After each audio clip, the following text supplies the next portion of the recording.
Ghost Beast! Ghost Beast. Ghost Beast!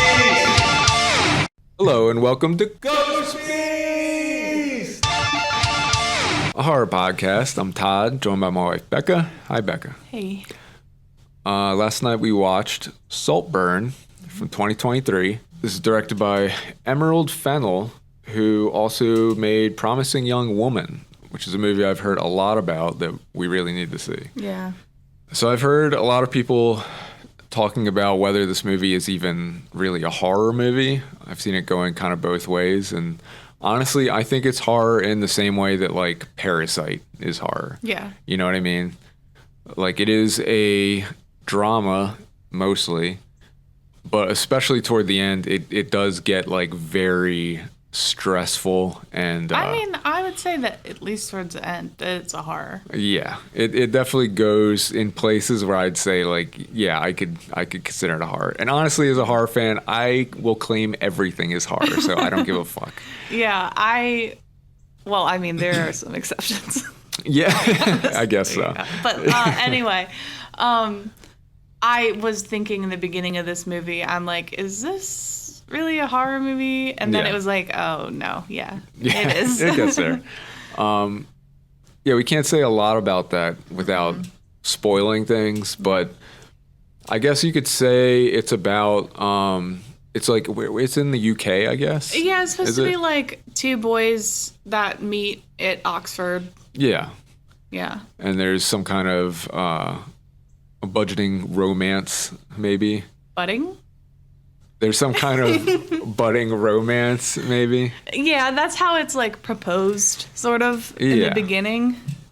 And it definitely... Yeah, like a little love story, which is what I took from it when it first came on the screen. I'm like, oh, this is a love story. Yeah, and I guess the only other real texture I give it is that one of them is from the like upper crust, you know? Yeah. And the other one is definitely from the like lower... financial tiers, you know, like there's a big class divide there. Yeah. I think that plays a big part in the story. But overall, it's a fucked up movie. Yeah, it's a very super shocking. Yeah, we just have to say that. I mean, it's not really a spoiler. Like it to just say it's very like shocking. Trigger warning a little. Yeah, it goes for some shock value and it kind of hits you out of nowhere. Yeah. And I'm not saying it's a bad thing. No. I actually think it's great. It's really effective. But you got to be prepared for that. The movie gets very heavy. Weird. Yeah. I think that's the thing that's really worth pointing out. Yeah. But overall, I thought it was a great movie. I really liked it. I don't know how you felt. I liked it. I think one of my favorite parts was literally the beginning with the like hand-painted titles. Oh, yeah. I thought was super cool. I mean, they made them look like they were hand-painted or they actually were. Either way, it was very effective. Yeah, I don't really have the terminology for it like you would, well, but I think title card. Well, I mean, no, I just think in general, like the overall production looked really good. Like, yeah. Oh, yeah. Everything about that, it's a very good-looking movie. Yeah, I haven't seen like a title card like that in a very long time. Yeah. So it's really cool to see that be like updated in a way. I think that deserves its own shout out. Whoever did the work for that, it's very effective and it looks super cool. Yeah, and I think the whole movie has this like I said, I don't know the term for it, but it's artistically it's very good looking. Yeah. You know? It's aesthetic. Sure. So I definitely recommend it. Again, if you think you could handle some heavy shit. Yeah. It's because it is a very stressful movie. It really goes there. But it's very good. Very good story. I'm ready to just do spoilers because like it's impossible. Right. Okay. Well, then let's get to the spoilers. So one thing that I thought about in like the beginning of the movie is that the main actor, the one who's from like the lower social class, Barry Cogan, I think is his name, which I did not know off the top of my head. Because I'll just admit, because what I was thinking is when I saw him, I was like, what have I seen him in? Because I had this feeling that he's that kind of actor that I know I've seen him in a bunch of stuff, and I know that I like him as an actor. Yeah. But that's it. I couldn't tell you what he was in. Yeah.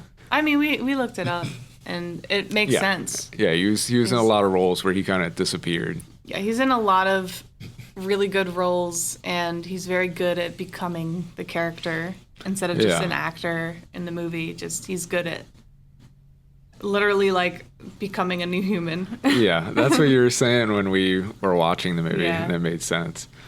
But yeah, he was again great at becoming this role and playing some scenes that were just insane. That I don't know how an actor could do that.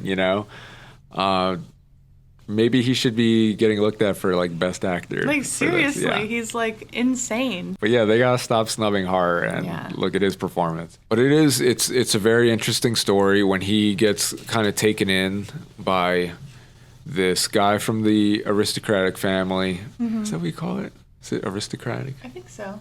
So when his character gets brought into the family of this like higher class, through what is his name? Felix is that character that he's like obsessed with. Yeah.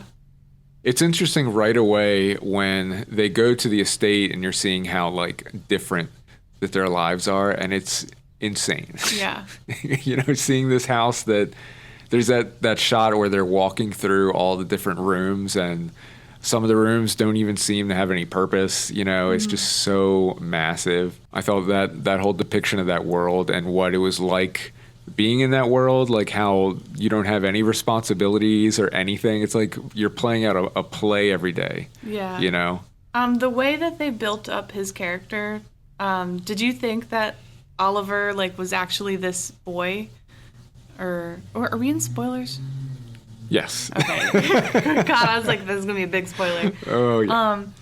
But like that he was like putting on this act the whole time. Did you ever feel that, or did you like feel that the character?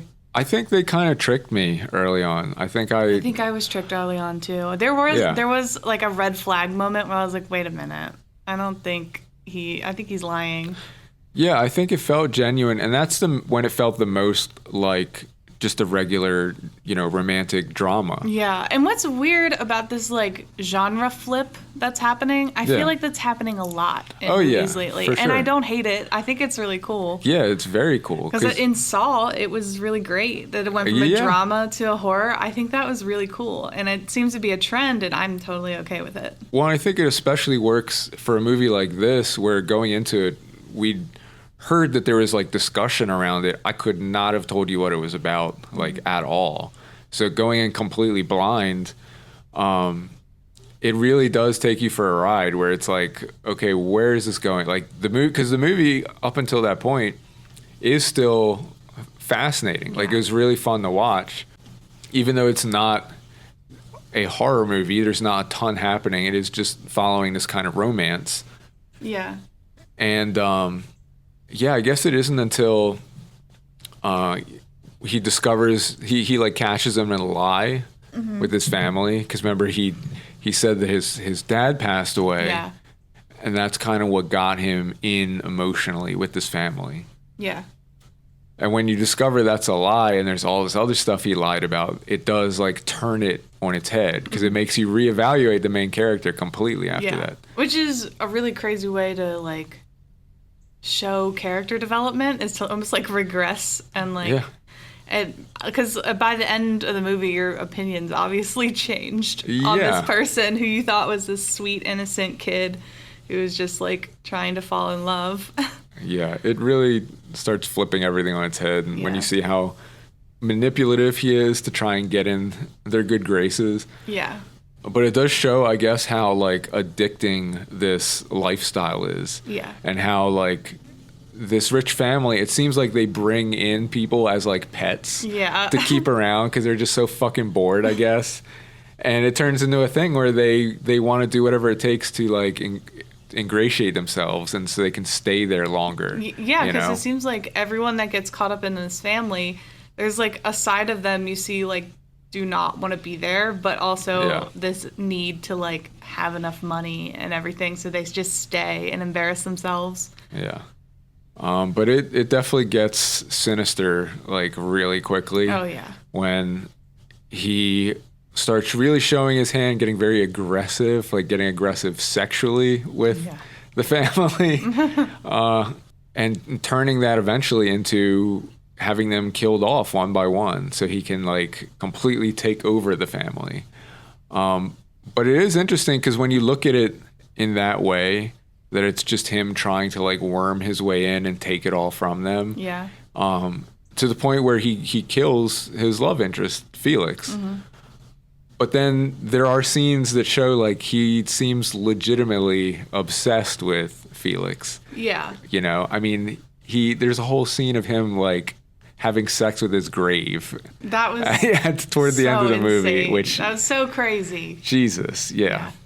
That was one of the like really insane scenes in the movie. Well, what's about that, like when I saw that, there was a part of me that they're like, there's no way this kid is gonna like fuck this grave. There's no way they're going to do that. It does. And it's like, oh my God, he's actually he's doing it. Yeah, he starts with like taking his shirt off and, you know, just making his way down. Like, okay, maybe he's just too wet and he doesn't want the dirt on his shirt, maybe. I don't know. Yeah.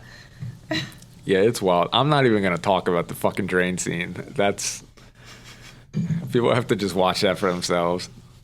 Yeah, I will say maybe not knowing anything about that is the best way. Like, maybe that is the one spoiler we can't talk about. Holy shit. Yeah. But it's good. And yeah, when things get really crazy, I mean, the image of the daughter when she's dead in the bathtub, like there is some really horrific stuff in there still. Yeah, it's very scary. Yeah, and it seems like I guess they got her to change their will and sign everything over. I did read a little something about, I think there was originally an ending where he's being served by that butler, like eggs, like in the beginning of the movie, after taking over everything, which you wonder what the butler thinks, because he never really shows much emotion while this is going on. Yeah. Even though he knows what's happening. Yeah. I think it was written that way. I don't think they filmed it. I think that they wanted to go with that naked dancing scene through the house instead. Yeah, the American Psycho scene. Very effective. Much more effective. It was another like classic scene in the movie. Yeah, I think that reference was really cool. I mean, I assume that was the reference, but yeah, it seems like it. But it was so it holds up to the old dance in American Psycho. I think they're both just as great. He is a great depiction of just an absolute psychopath, though, because you even see when there's times his plans get kind of messed up, and so it makes him seem like, oh, he's not infallible, you know, but he still comes back with a vengeance, and he's just a very evil character, like to his core, just very willing evil. To do whatever it takes. A very good depiction of that. But I don't know, I like this movie a great deal. And I don't know, was there anything else you wanted to say about it? I don't think so. I mean, it was just very well done. Yes. We can just cut that. There's no point in having that in there. So you can find us on ghostbeast.com or search for Ghost Beast Pod. You can also follow Ghost Beast on Letterboxd, where we have our giant list of the best horror movies ever. And you can also email podcast@ghostbeast.com if you have recommendations. We're going to start taking some of those recommendations soon, I think, in our future episodes. That's it.